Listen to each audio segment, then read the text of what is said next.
খেত দেখ পারেছি বুঝছেন, খেত দেখ পার লগে লগে আমার আরেকটা কাজ হয়ে গেল।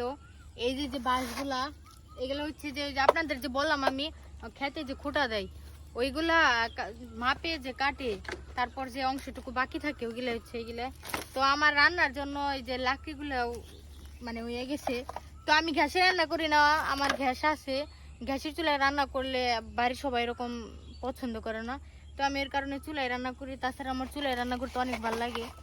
তো দেখেন অনেকগুলো এই যে লাকড়ি আছে, তো এইগুলো এখন বাসায় নিয়ে যাবো, রান্না করবো।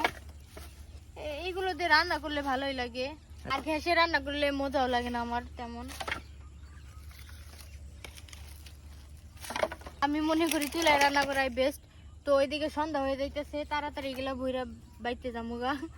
তো আপনাদের অবশ্যই আমাদের ক্ষেত আবার পরবর্তীতে দেখাবো যে আমাদের কিরকম ফসল আসে। তো সবাই আমাদের জন্য দোয়া করবেন, আর আমার নিকেও দোয়া করেন। আমি খড়ি যাবাই কিনা মাথায় করে নিয়ে বেতে নিয়ে এই রান্না করব। আমি অবশ্যই নিমু না, আমার জামাই রে নিয়ে আমি নিমু, পাগলে ধরছে তোমারে, তুমি পারতাছো তুমি নিবে, বইরা দিতাছি তাই বেশি। তাই কি তুমি এই যে তুমি এগুলা পারতাছো তুমি নিবে, আমি নিয়ে পারবো না। খেতে আইছেন কিন্তু আশপাশ দা মানুষ আছে, কিন্তু ঝগড়া করবার চাই না, তোমার ঝগড়া করবার কিছু করা চাপ বইরা দিবা